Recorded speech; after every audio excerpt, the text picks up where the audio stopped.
Då så, då ska vi se här. Vi har precis fått in bilder från Mexico, Chihuahua, där vi ser fåglar som verkar vara lite vilsna och de har svårt att hitta plats och de faller döda på gatan. Även om ni ser där på vägen att det är fullt med fåglar som ligger döda. Och ja, folk står och tittar. Även trafikanterna som passerar och åker över fåglarna undrar ju. Men ni ser ju också hur fåglarna då beter sig. Och det är någonting som vi har snackat om tidigare här på kanalen.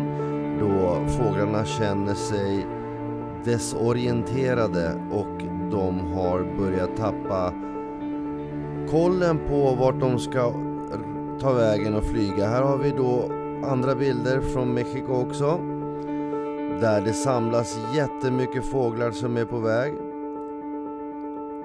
Och jag påstår då dock att det är på grund av polskiftet, så att de håller på och är desorienterade som sagt och har svårt att veta vart de ska ta vägen. Men så här ser det ut just nu och det är bilder som kommer in från Mexiko. Kärlek och respekt.